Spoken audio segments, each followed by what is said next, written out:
السلام علیکم ورحمۃ اللہ وبرکاتہ۔ الحمدللہ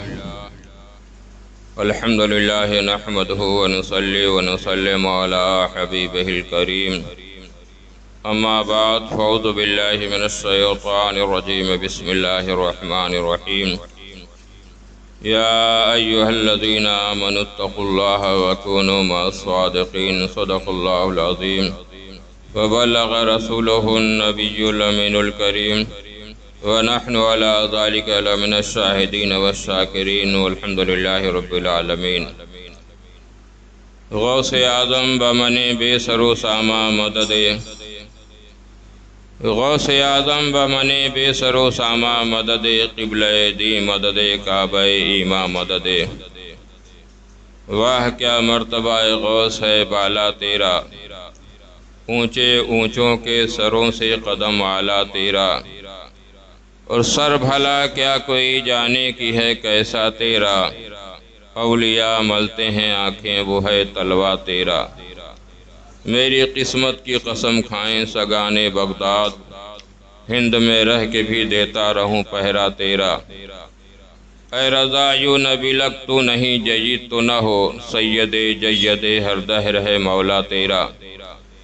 بارگاہ رسالت مآب صلی اللہ تعالیٰ علیہ وسلم میں جھوم جھوم کر دے درود پاک پیش کریں۔ اللہم صلی علی سیدنا شفیعنا حبیبنا مولانا محمد معدن الجود والکرم، وعلی آلہ وصحابہ وبارک وسلم، صلاۃ و سلام علیک یا رسول اللہ، صلاۃ و سلام علیک یا حبیب اللہ۔ حضرات، یہ مہینہ ربیع الغوث کا مہینہ ہے۔ اس مہینے کی نسبت پیر پیراں میر میراں سرکار غوث اعظم شیخ محی الدین عبد القادر جیلانی حسنی حسینی رضی اللہ تعالیٰ عنہ سے ہے۔ سرکار غوث اعظم رضی اللہ تعالیٰ عنہ سادات گھرانے میں جلوگر ہوئے۔ والد کی طرف سے آپ کا سلسلہ نسب امام حسن علی مقام سے ملتا ہے، والدہ کی طرف سے آپ کا سلسلہ نسب امام حسین علی مقام رضی اللہ تعالیٰ عنہ سے ملتا ہے۔ اس طرح سے آپ والد کی طرف سے حسنی ہیں اور ماں کی طرف سے حسینی سید ہیں۔ جس شب مبارکہ یعنی رمضان المبارک 570 ہجری میں آپ کی ولادت مبارکہ ہوتی ہے، آپ کے والد ابو صالح موسیٰ جنگی دوست خواب میں دیکھتے ہیں کہ اللہ کے رسول صلی اللہ تعالی علیہ وسلم ان کے گھر پہ جلوہ گر ہیں، جلوہ فروز ہیں، صحابہ اکرام کی جماعت ہے، اور اللہ کے رسول صلی اللہ تعالی علیہ وسلم ارشاد فرماتے ہیں کہ اے ابو صالح، تمہارے گھر میں جو بچہ پیدا ہوا ہے یہ میرا بچہ ہے۔ اللہ تبارک و تعالی نے اس بچے کو تمام اولیاء کا سردار بنایا ہے۔ اس بچے کو حکم ہوگا کہ یہ کہے قدمی ہادے الی رقبت کل اولیاء اللہ، یہ میرا یہ قدم تمام اولیاء اللہ کی گردن پہ۔ سرکار غوث اعظم رضی اللہ تعالیٰ عنہ جس سال پیدا ہوئے اس سال جیلان کے اندر جتنی بھی عورتوں کو بچہ پیدا ہوا تو سب کو بچہ ہی ہوا، کسی کو بچی نہیں ہوا، سب کے سب اولیاء اللہ ہوئے۔ جب آپ سن شعور کو پہنچے اور تعلیم حاصل کرنے کے لیے پڑھنے کے لیے آپ کو جیلان کے مکتب میں داخل کیا گیا، آپ کے استاد نے بسم اللہ الرحمن الرحیم کہہ کے شروع کرانا چاہا تو آپ بسم اللہ الرحمن الرحیم کہہ کے الحمد شروع کرتے ہیں، اور اس کے بعد زبانی پہلا پارہ پڑھ دیتے ہیں، دوسرا پارہ پڑھ دیتے ہیں، تیسرا پارہ پڑھ دیتے ہیں، چوتھا پارہ پڑھ دیتے ہیں، 18 پارہ زبانی سناتے ہیں۔ استاد حیرت زدہ کہ صاحبزادے ابھی تم پڑھنے آئے ہو اور یہ 18 پارے تم نے کہاں سے یاد کر لیے؟ کس نے تمہیں یاد کرایا؟ فرماتے ہیں میری والدہ محترمہ 18 پارے کی حافظہ ہیں۔ وہ روزانہ تلاوت کرتی ہے، میں اپنے ماں کے پیٹ میں، ماں کے شکم میں قرآن سن سن کے 18 پارے کا حافظ ہو گیا۔ تم موازنہ کرو دنیا کے بچوں کو، پوری کائنات کے اندر دنیا کے جو بچے ہوتے ہیں، وہ بچے جب تک سن شعور کو نہیں پہنچتے ہیں اس وقت تک انہیں کچھ بھی یاد نہیں ہوتا۔ مکتب میں داخل کیا جاتا ہے تو انہیں رٹانا پڑتا ہے، لیکن یہ نبی کے شہزادے کا عالم یہ ہے کہ ماں کے پیٹ میں ہے تو اپنے ماں سے قرآن سن سن کر قرآن کو یاد کر لے رہے ہیں۔ پتہ چلا کہ جب نبی کے گھرانے کے بچے کا یہ عالم ہے تو پھر نبی کے علم کا عالم کیا ہوگا، نبی کی شان کیا ہوگی، ان کا مرتبہ کیا ہوگا۔ ابتدائی تعلیم آپ نے جیلان میں حاصل کی، اور اس کے بعد فرماتے ہیں عام بچوں کی طرح سے آپ کھیلتے کودتے نہیں تھے۔ جب بچوں کی طرح سے کھیلنا چاہتے بچوں کے ساتھ تو کوئی روک دیتا کہ تمہیں اس لیے نہیں پیدا کیا، اور آپ آتے اور اپنی ماں کے آغوش میں آ کے چھپ جاتے۔ فرماتے ہیں کہ ایک مرتبہ میں جا رہا تھا ایک بیل کے پیچھے پیچھے، تو بیل نے مڑ کر کے مجھے دیکھا اور فصیح عربی میں بولتا ہے، لہذا خلقتا ام لہذا امرتا، کیا اسی کے لیے آپ کو پیدا کیا گیا؟ نہ اس کے لیے آپ کو پیدا کیا گیا، نہ اس کے لیے آپ کو حکم، نہ اس کا آپ کو حکم دیا گیا۔ آپ گھبرا جاتے ہیں، والدہ کی بارگاہ میں آ کے واقعہ بیان کرتے ہیں، چھپ جاتے ہیں، اور پھر اپنی ماں سے آرزو ظاہر کرتے ہیں، ارادہ ظاہر کرتے ہیں کہ میں اعلیٰ تعلیم حاصل کرنا چاہتا ہوں۔ اعلیٰ تعلیم حاصل کرنے کے لیے اس وقت بغداد شریف جو علم و فن کا مرکز تھا، بڑے بڑے علماء فقہا وہاں پہ تھے، دور دراز سے لوگ بغداد شریف علم دین حاصل کرنے کے لیے آتے تھے۔ چنانچہ جیلان سے ایک قافلہ بغداد جا رہا تھا، اپنی والدہ کی بارگاہ میں آتے ہیں اور عرض کرتے ہیں کہ والدہ محترمہ مجھے آپ اجازت دے دیں کہ میں بھی بغداد جا کر کے علم دین حاصل کروں۔ آپ کی والدہ محترمہ کی عمر 78 سال کی تھی۔ فرماتی ہیں بیٹے میں اس عمر کے اس درجے میں پہنچ گئی ہوں کہ ایسی عمر میں لوگ اپنی اولاد کو، اپنے نور نظر کو اپنی نگاہوں سے جدا کرنا پسند نہیں کرتے، لیکن چونکہ تم علم دین حاصل کرنا چاہ رہے ہو اس لیے میں تمہارے راستے میں حائل نہیں ہونا چاہتی، رکاوٹ نہیں پیدا کرنا چاہتی۔ جاؤ، اللہ حافظ۔ فرماتی ہیں کہ 80 دینار ہے تمہارے والد کے ترکے میں سے، 40 دینار تو میں تمہارے چھوٹے بھائی کے لیے رکھتی ہوں، اور 40 دینار میں تمہارے لیے سپرد کرتی ہوں، شاید تمہاری واپسی تک میں زندہ نہ رہ سکوں۔ صدری کے اندر وہ 40 دینار سل دیتی ہیں، اور سلنے کے بعد پہنا دیتی ہیں اور کہتی ہیں بیٹے ایک بات یاد رکھنا، ایک میری وصیت یاد رکھنا، کیسے بھی حالات پیدا ہو جائیں مگر کبھی جھوٹ نہ بولنا، ہمیشہ سچ بولنا۔ سرکار غوث اعظم قافلے کے ساتھ بغداد کے لیے روانہ ہوئے۔ آپ کا قافلہ جب ہمدان سے آگے بڑھا تو راستے میں ایک بہت بڑا جنگل تھا۔ اس جنگل میں احمد بدوی نام کا ایک بہت بڑا ڈاکو رہتا تھا، 40 ڈاکوؤں کی اس کی جماعت تھی۔ ڈاکو ٹوٹ پڑے آپ کے قافلے کے اوپر، قافلے والوں کا سارا مال لوٹ لیا، اور اس کے بعد ایک ڈاکو آتا ہے حضرت سرکار شیخ عبد القادر جیلانی رضی اللہ تعالیٰ عنہ کی بارگاہ میں، اور کہتا ہے شہزادے تمہارے پاس بھی ہے کچھ؟ فرماتے ہیں ہاں 40 دینار ہے۔ وہ سمجھا کہ یہ بچہ مذاق کر رہا ہے، آگے بڑھ گیا۔ اس کے بعد دوسرا ڈاکو آتا ہے، پوچھتا ہے شہزادے تمہارے پاس بھی کچھ ہے؟ فرمایا ہاں 40 دینار ہے میرے پاس۔ تو بھی سمجھا شاید مذاق کر رہا ہے، وہ آگے بڑھ گیا۔ اب پورے قافلے والوں کا مال لوٹ کر کے ایک ٹیلے پہ بیٹھ کر کے سب ڈاکو تقسیم کرنے لگے۔ تو سپاہی کہتا ہے، وہ ڈاکو کہتا ہے اپنے سردار سے، احمد بدوی سے، کہ ایک بچہ ہے بڑا خوبصورت لڑکا ہے، اس سے میں نے پوچھا تمہارے پاس کچھ ہے؟ تو کہا 40 دینار ہے۔ تو دوسرے نے کہا میں نے بھی پوچھا تو اس نے کہا 40 دینار ہے۔ کہا ذرا اس بچے کو پکڑ کے لے آؤ۔ پکڑ کے لے گئے سرکار غوث پاک کو۔ تو احمد بدوی جو ڈاکوؤں کا سردار تھا پوچھتا، بچے تمہارے پاس بھی کچھ ہے؟ کہا تیرے ساتھیوں کو پہلے ہی بتا چکا ہوں کہ 40 دینار میرے پاس ہے۔ کہا کہاں ہے؟ آپ نے فرمایا جو صدری پہنا ہوں اسی صدری کے اندر ہے۔ اس نے کہا صدری پھاڑو۔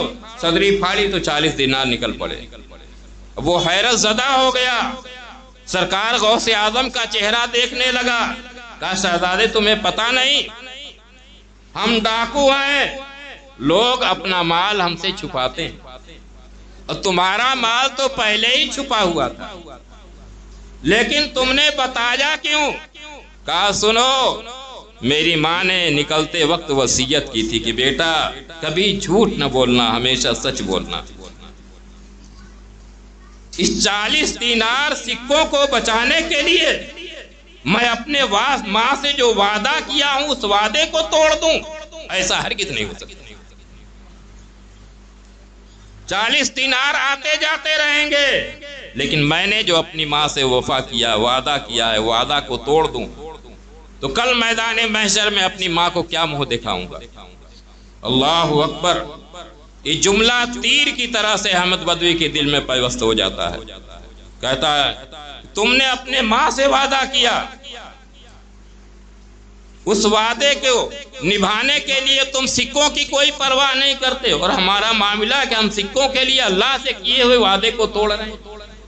کہا شہزادے اپنا ہاتھ بڑھاؤ، آج میں تمہارے ہاتھوں پر توبہ کرتا ہوں، آج کے تاریخ سے میں کسی کا مال نہ لوٹوں گا، اور آج کے بعد میں نے اللہ سے جو وعدہ کیا ہے اس وعدے پر عمل کروں گا۔ تو اس کے ساتھیوں نے کہا اے سردار، جب تو توبہ کرتا ہے تو ہم کو گناہوں کے دلدل میں کیوں چھوڑتا ہے؟ آج تیرے ساتھ ڈکیتی میں تو میرا سردار تھا، تو توبہ میں بھی میرا سردار رہے گا، ہم بھی تیرے ساتھ توبہ کرتے ہیں۔ سرکار غوث اعظم فرماتے ہیں میرے ہاتھ میں یہ پہلی توبہ تھی جو 40 ڈاکوؤں نے اس جنگل میں کیا تھا، اور اس کے بعد جتنے لوگ ساتھ تھے سب کا مال واپس کر دیا۔ یا ایھا الذین آمنوا اتقوا اللہ، اے ایمان والوں اللہ سے ڈرو، وکونوا مع الصادقین، اور سچوں کے ساتھ ہو جاؤ۔ دیکھو سرکار غوث اعظم سچے ہیں، ایک سچے کے ساتھ قافلے والے تھے تو ان کا سارا مال جو لوٹ لیا گیا تھا، اس سچے کی برکت سے سب کا مال واپس آ گیا، اس سچے کی برکت سے ڈاکوؤں کو توبہ کی توفیق مل گئی، اس سچے کی برکت سے جو راستے میں ڈکیتی ہوا کرتی تھی قافلے والے اس سے خوف زدہ رہا کرتے تھے، اب وہ قافلے والے امن و امان میں ہو گئے۔ تو سچوں کی یہ برکت ہوا کرتی ہے، سچائی کی یہ برکت ہوا کرتی ہے۔ یا ایھا الذین آمنوا اتقوا اللہ، اے ایمان والو اللہ سے ڈرو، وکونوا مع الصادقین، اور سچوں کے ساتھ ہو جاؤ۔ آج ہم چند سکوں کے عوض اپنے مفاد کے لیے سچ کا دامن چھوڑ کر کے دن صبح سے لے کے شام تک نہ جانے کتنے جھوٹ بولتے رہتے ہیں، اور کہتے ہیں کہ ہمارے یہاں برکت نہیں ہوتی۔ جھوٹ بولنے سے گھر کی برکتیں ختم ہو جایا کرتی ہیں، اس لیے سچائی کا دامن پکڑو، سچوں کا دامن پکڑو۔ یہ ہماری اور آپ کی خوش نصیبی ہے کہ ہم سچوں کے ساتھ ہیں۔ اللہ کے رسول سچے، صحابہ اکرام سچے، اہل بیت سچے، اولیاء اللہ سچے، غوث اعظم سچے، خواجہ غریب نواز سچے، اعلیٰ حضرت سچے، شاہ برکت اللہ سچے، اور ہم سچوں کے ساتھ ہیں۔ انشاءاللہ اہل سنت کا ہے بیڑا پار اصحاب رسول، اہل سنت کا ہے بیڑا پار اصحاب رسول، نجم ہے اور ناو ہے عطرت رسول اللہ۔ کہ ہم صحابہ کے ساتھ بھی ہیں، اہل بیت کے ساتھ بھی ہیں، اولیاء اللہ کے ساتھ بھی ہیں۔ ہم کیسے بھی ہیں، بس صحیح، چور صحیح، مجرم و ناکارہ صحیح ہے، وہ کیسا ہی صحیح ہے تو کریمہ تیرا۔ ہم کیسے بھی ہیں، لیکن ہم جن کے ساتھ ہیں وہ تو اچھے ہیں. اسی لیے تو اعلیٰ حضرت ارشاد فرماتے ہیں اے رضا یوں نہ بلند تو نہیں جید تو نہ ہو. اے رضا یوں نہ بلند تو نہیں جید تو نہ ہو. سید جید ہر دہر ہے مولا تیرا. سرکار غوث اعظم رضی اللہ تعالیٰ عنہ بغداد شریف پہنچے. بارش ہو رہی تھی. حضرت حماد دباس کی خانقاہ کے پاس جا کر کے رات کافی جا چکی تھی. باہر ہی آپ نے قیام فرمایا. صبح جب دروازہ کھلتا ہے خانقاہ تو حضرت حماد دباس آتے ہیں اور سینے سے لگا لیتے ہیں اور کہتے ہیں کہ اے عرض بغداد ایک شہزادے کا تیری زمین پہ آنا مبارک ہو. اس لیے کہ آج فقر و فاقہ فقر و تفقع اور قناعت کی دولت میرے پاس ہے. کل یہ دولت اس شہزادے کے پاس پہنچے گی اور یہ کہنے کا حکم ملے گا کہ شہزادہ کہے گا قدمی ہاذہ لی رقبۃ کل اولیاء اللہ کہ میرا یہ قدم تمام ولیوں کی گردن پہ. سرکار غوث اعظم نے 8 سال تک رہ کر کے بغداد کی سرزمین پہ علم دین حاصل کیا. حضرت ابو سعید مخزومی، حضرت دباس اور دیگر تمام بڑے بڑے مشائخ نظام جو بغداد میں تھے، آپ نے علم دین حاصل کیا، علم فقہ حاصل کیا، حدیث حاصل کیا، علم حدیث، اصول حدیث، علم فقہ، اصول فقہ، نحو، صرف، ادب، تمام علوم و فنون کو حاصل کر کے بہت بڑے عالم فاضل، بہت بڑے مفتی، بہت بڑے محدث، بہت بڑے فقیہ ہو گئے. ایسے فقیہ، ایسے مفتی، ایسے محدث، ایسے مفسر، ایسے مفتی اعظم، ایسے محدث اعظم، ایسے مفسر اعظم کہ اس وقت بغداد ہی میں نہیں بلکہ پوری دنیا کے اندر ان کا کوئی ہم پلہ عالم نہیں تھا، کوئی ہم پلہ مفتی نہیں تھا، کوئی ہم پلہ فقیہ نہیں تھا. ولایت کے لیے علم شریعت یہ پہلی منزل ہے. شریعت سے، شریعت پر چلنے سے آدمی کو خدا تک معرفت ہوا کرتی ہے، اور جو شریعت پر نہیں چلتا ہے تو شیطان اسے کسی اور راستے پر لے جا کے ڈال دیتا ہے. سرکار غوث اعظم رضی اللہ تعالیٰ عنہ اس کے بعد پھر مجاہدہ شروع کرتے ہیں. 40 سال تک آپ نے مجاہدہ کیا. اس طرح سے مجاہدہ کیا کہ عشاء کے وضو سے فجر کی نماز آپ نے ادا کیا. آپ سوچیں ذرا، عشاء کے وضو سے آپ نے فجر کی نماز ادا کیا ہے، اور 11 سال تک اس طرح سے مجاہدہ کیا کہ ایک پاؤں پہ کھڑے ہو کر کے آپ نے قرآن پڑھنا شروع کیا.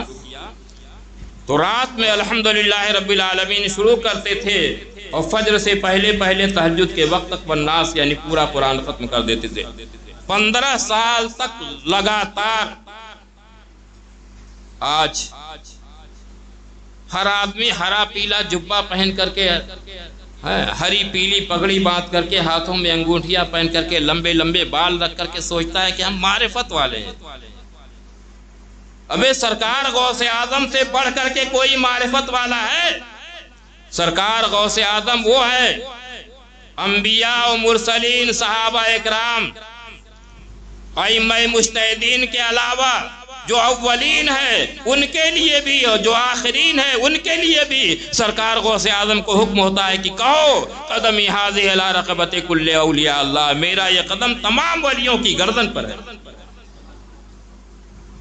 جتنے بھی معرفت کی، جتنے بھی سلوک کے طریقے ہیں، معرفت کے راستے ہیں، اور جتنے بھی بزرگان دین ہیں، چاہے قادری ہو، چاہے نقشبندی ہو، چاہے چشتی ہو، چاہے سہروردی ہو، سب کو سرکار غوث اعظم سے فیض ملتا ہے. ولایت کسی کو ملتی ہے تو سرکار غوث اعظم کے آستانے سے ملتی ہے. کوئی کتنا ہو عبادت کرے، اگر سرکار غوث اعظم اور خرقہ ولایت نہ پہنائے تو ولی ہو ہی نہیں سکتا. تو ان کا عالم یہ، ان کے مجاہدہ کا عالم یہ. 11 سال تک ایک برج تھا، اس برج میں اس کا عبادت و ریاضت کی بنیاد پر اس برج کا نام ہی برج اعظمی پڑ گیا. فاقے سے ایک ایک دن، 2 2 دن نہیں، 20 20 دن، 40 40 دن گزر جاتے تھے. کچھ کھانے کو نہیں ملتا تھا. کبھی بھوک زیادہ ستاتی تو جنگلوں میں جاتے اور گھاسیں اکھیڑ کر کے کھا لیتے اور پانی پی کر کے اللہ کا شکر ادا کرتے اور اللہ کی عبادت میں مصروف ہو جاتے. فرماتے ہیں کہ ایک مرتبہ کئی روز ہو گئے فاقے کی وجہ سے میں جنگلوں میں گیا تو دیکھا کہ 40 اولیاء کرام پہلے سے گھاس تلاش کر رہے ہیں. اللہ اکبر. آج ہم زوردار بریانی دالچا پلائے کھا کر کے مست رہتے ہیں غوث پاک کے نام پہ، پھر بھی عبادت کی توفیق نہیں ہوتی. نوافل تو بہت دور کی بات، نماز پنجگانہ صحیح سے ادا کر لیں تو کم سے کم یہ کہتے ہوئے شرم نہ آئے گی کہ ہم غوث اعظم کے غلام ہیں. مگر وہ اولیاء کرام اپنی جان بچانے کے لیے گھاس کھا لیتے، پانی پی لیتے، اللہ کی عبادت میں مست رہتے. فرماتے ہیں دیکھا کہ ویرانوں میں 40 اولیاء کرام پہلے ہی سے گھاس کی تلاش میں. اب آ گئے، آنے کے بعد ایک مسجد میں آ کے بیٹھے. اتنے میں کیا دیکھتے ہیں کہ ایک اجمی شخص کھانا روٹی اور سالن لے کر کے مسجد کے ایک کونے بیٹھا کھا رہا ہے. فرماتے ہیں بھوک کی شدت کی وجہ سے جب وہ روٹی کا نوالا اٹھاتا نا تو میرے منہ کھل جاتے. مگر میں نے اپنے نفس اپنے دل میں کہا کہ آخر صبر بھی کوئی چیز ہے، قناعت بھی کوئی چیز ہے. اتنے میں اس اجمی کی نظر پڑ گئی. کہا بھائی آؤ. تو میں نے انکار کیا. کہا اس نے ضد کیا تو میں چلا گیا. کہا بھائی یہاں جیلان کا رہنے والا ایک نوجوان عبد القادر کو تم جانتے ہو؟ میں نے کہا کہو میں ہی عبد القادر ہوں. کہا بھائی معاف کرو، یہ کھانا میں نے تمہاری امانت میں خیانت کیا، یہ کھانا میرا نہیں تمہارے کھانا ہے.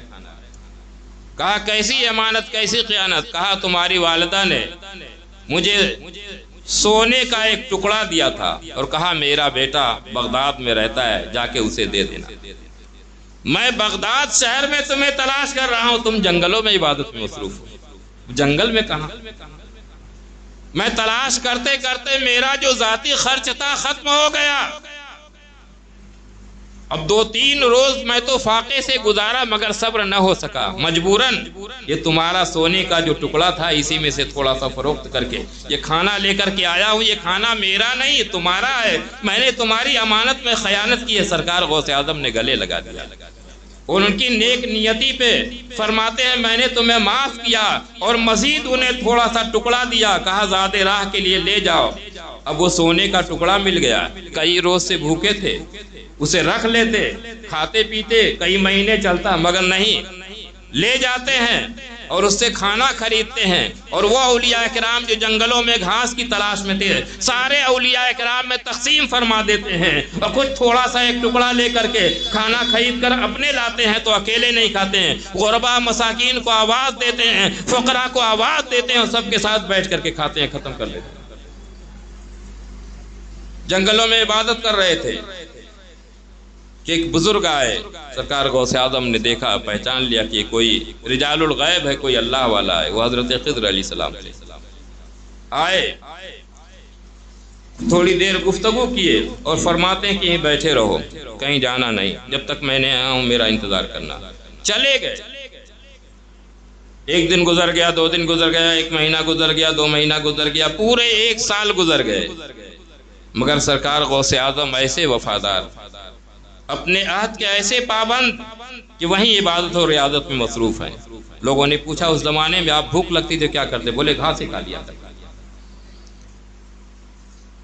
1 سال کے بعد آئے، تھوڑی دیر بیٹھے گفتگو کیے، پھر کہتے ہیں یہی رہو میں آؤں گا. پھر چلے گئے.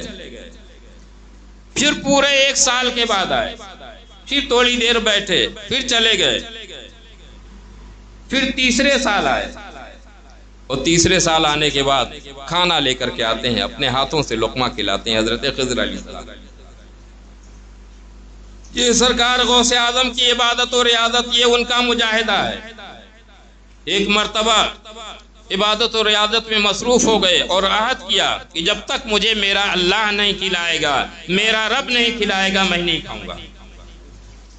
کئی روز گزر گئے، جسم بالکل نقاہت کی وجہ سے کمزور ہو گیا. سرکار حضرت ان کے پیر و مرشد حضرت ابو سعید مخزومی کا ادھر سے گزر ہوا، فرماتے ہیں عبد القادر اتنے کمزور کیسے ہو گئے، اور یہ آواز کیسی، الجو الجو یعنی بھوک بھوک کی آواز آ رہی، کہا یہ آواز کیسی آ رہی ہے، کہا یہ نفس کی آواز ہے مگر دل اپنی جگہ مطمئن ہے، یہ ہمارے نفس کی آواز ہے مگر میرا دل مطمئن ہے۔ کہتے ہیں آؤ میرے ساتھ کھانا کھاؤ، فرماتے ہیں کہ جب تک میرا رب نہیں کھلائے گا میں نہیں کھاؤں گا۔ اتنے میں حضرت خضر علیہ السلام آتے ہیں اور ہاتھ پکڑتے ہیں، کہتے ہیں چلو، پیر و مرشد کا کہا مان لو، اللہ نے حکم دیا ان کے ساتھ کھانا کھاؤ۔ انگلی پکڑ کے لے گئے حضرت ابو سعید مخزومی کی خانقاہ میں۔ حضرت ابو سعید مخزومی کھانا لیے ہوئے انتظار کر رہے تھے۔ فرماتے ہیں میرا کہا تمہارے لیے کافی نہ ہوا کہ خضر علیہ السلام کو تمہارے پاس جانے کی ضرورت پڑی، اس کے بعد اپنے ہاتھوں سے روٹی سالن شوربہ میں ڈوباتے ہیں اور اپنے ہاتھوں سے حضرت سرکار غوث اعظم کو کھلاتے ہیں۔ اسی طرف اشارہ کرتے ہوئے اعلیٰ حضرت مجدد دین و ملت الشاہ امام احمد رضا خان فاضل بریلوی رضی اللہ تعالیٰ عنہ ارشاد فرماتے ہیں قسمیں دے دے کے کھلاتا ہے پلاتا ہے تجھے۔ حضرت ابو سعید مخزومی کہتے ہیں کہ اے عبد القادر تمہیں تیرے رب کی قسم کھا لے، قسمیں دے دے کے کھلاتا ہے پلاتا ہے تجھے، پیارے اللہ تیرا چاہنے والا تیرا۔ سرکار غوث اعظم شیخ محی الدین عبد القادر جیلانی رضی اللہ تعالیٰ عنہ عبادت و ریاضت میں مصروف تھے۔ فرماتے ہیں کہ ایک ابر کا ٹکڑا نمودار ہوا، پیاس کی شدت تھی، پانی اس میں سے ٹپکنے لگا، میں نے کہا یہ اللہ کا فضل ہے، آپ نے منہ کھولا پانی پی لیا۔ فرماتے ہیں کہ اس کے بعد ایک روشنی نمودار ہوئی، کہا عبد القادر میں تیرا رب ہوں، میں تیرا خدا ہوں، تو نے اتنی عبادت و ریاضت کر لی، 40 سال عبادت کر لی، اب میں نے تجھے معاف کر دیا، اب تمہیں عبادت کی ضرورت نہیں، میں تم سے بہت خوش ہوں، بہت کافی عبادت کر لی۔ فرماتے ہیں لا حول ولا قوت الا باللہ العلی العظیم۔ لوگوں نے پوچھا کیا آپ نے کیسے سمجھا کہ وہ شیطان ہے؟ فرماتے ہیں کہ میں امتی ہوں، امتی، میرے نبی سرکار دو عالم صلی اللہ علیہ وسلم جو نبی ہیں، نبی معصوم ہوتا ہے، مگر ان کے اوپر کبھی نماز معاف نہ ہوئی، تو جب نبی کے اوپر کبھی نماز معاف نہ ہوئی تو امتی کے اوپر کیسے معاف ہو سکتی ہے؟ میں نے سمجھ لیا کہ یہ شیطان کا دھوکہ ہے اور میری ساری عبادتوں کو ایک جھٹکے میں برباد کرنا چاہتا ہے۔ میں نے فوراً لا حول پڑھا، لا حول ولا قوت الا باللہ العلی العظیم، اور وہ جو ابر کا ٹکڑا تھا فوراً دھواں دھواں ہو گیا۔ پھر آواز آئی عبد القادر میں نے 70 ولیوں کو گمراہ کر دیا ہے مگر تجھے تیرے علم نے بچا لیا۔ فرماتے ہیں لا حول ولا قوت الا باللہ العلی العظیم، اب بھی مجھ کو دھوکہ دے رہا ہے، میرے علم نے مجھ کو نہیں بچایا، میرے رب نے مجھے بچایا۔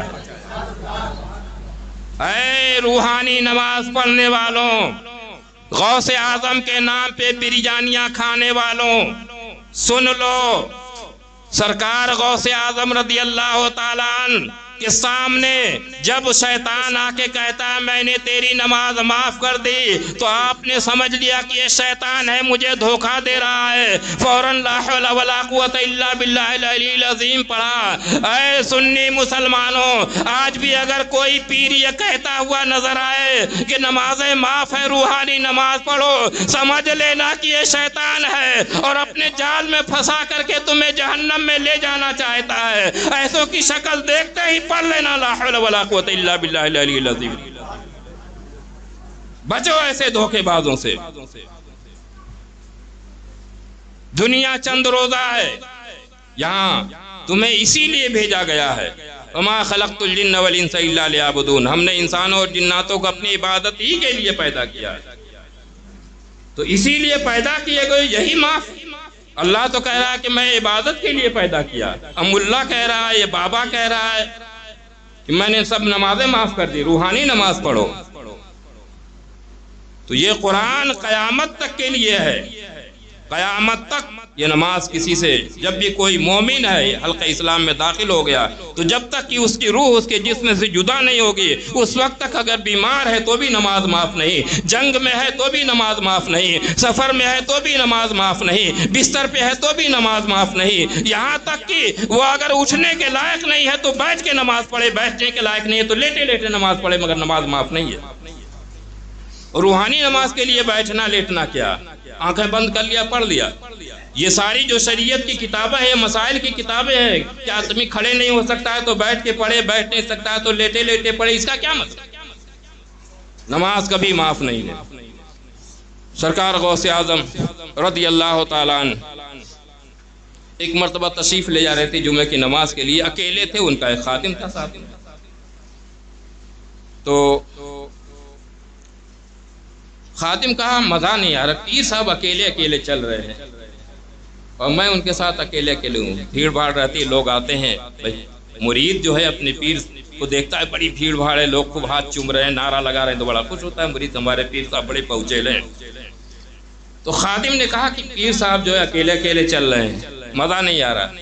اتنے میں دیکھتے ہیں کہ اتنی بھیڑ اکٹھا ہو گئی، اب لوگ آنا شروع ہو گیا، غوث اعظم کے دستبوسی کر رہے ہیں، مصافحہ کر رہے ہیں کہ مرید دھکا کھاتے کھاتے بہت دور چلا گیا۔ اب اس وقت خادم نے کہا کہ وہ پہلے ہی اچھا تھا کہ میں حضرت کے بڑا قریب تھا، اب تو دھکا کھا کے اتنا دور ہو گیا کہ حضرت وہاں ہو گئے، میں یہاں ہو گیا۔ پھر تھوڑی دیر کے بعد دیکھا کہ بھیڑ غائب ہو گئی، خادم کو بلایا، کہا تمہیں نے تو کہا تھا۔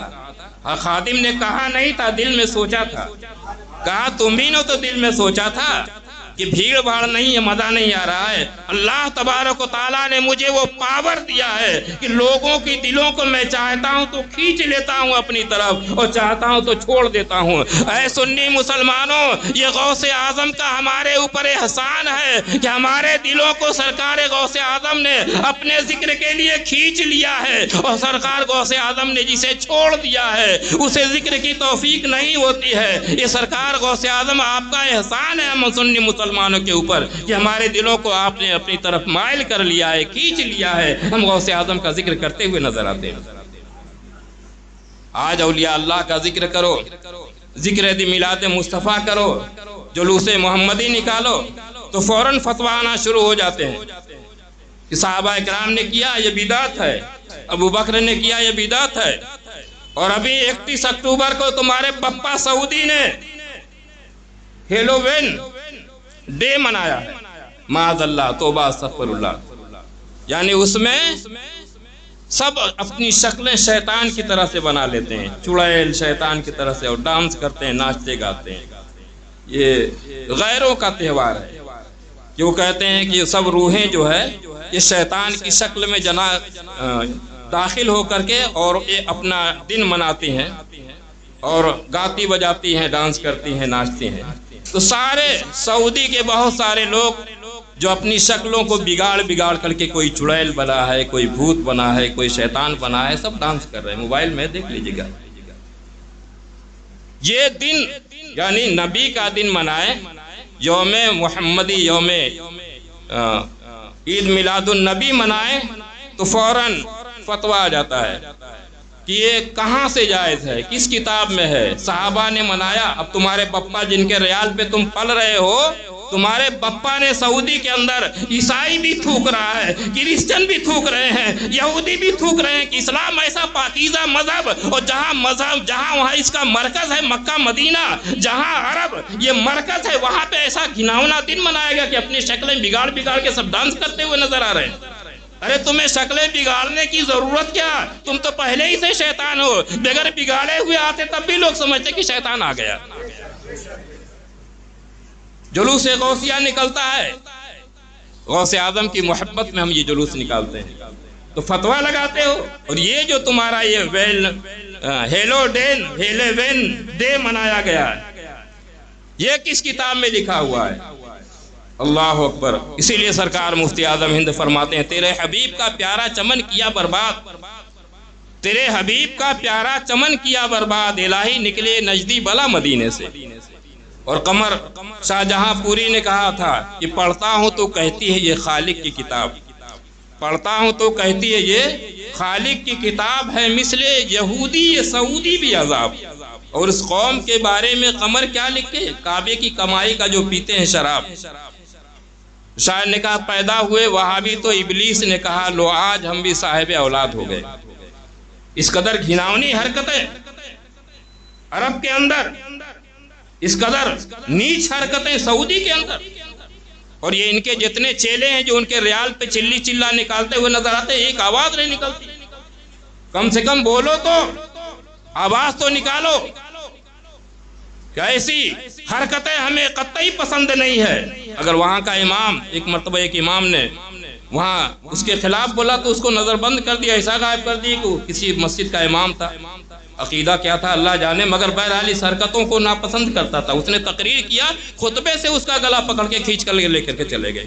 ان بدبختوں کو امام کی حیثیت بھی نہیں معلوم. امام جو کچھ بیان کرتا ہے وہ اللہ اور رسول کے رضا کے لیے، جو اللہ اور اس کے رسول کا حکم ہوتا ہے اس کا بیان کرتا ہے. یہ مصلی، اسے مصلی کو معمولی مصلی نہ سمجھو. یہ ممبر، اسے معمولی ممبر نہ سمجھو. چاہے چھوٹی مسجد کا مصلی یا ممبر ہو، چاہے بڑی مسجد کا مصلی یا ممبر ہو، وہ جو ممبر ہوتا ہے ممبر رسول ہوتا ہے. مصلی جو ہوتا ہے مصلی رسول ہوتا ہے. جو امام مصلی پہ کھڑا ہو کر کے تمہیں رب سے ملاتا ہے. ایک معمولی پارلیمنٹ کا ممبر جو ہوتا ہے وہ تمہیں حکومت تک تمہیں ملاتا ہے، تمہاری آواز پہنچاتا ہے، تو اس کا تم استقبال کرتے ہو اور اس کا احترام کرتے ہو. مگر وہ امام جو تمہیں ڈائریکٹ رب سے ملاتا ہے اس کی اہمیت کو نہیں سمجھتے.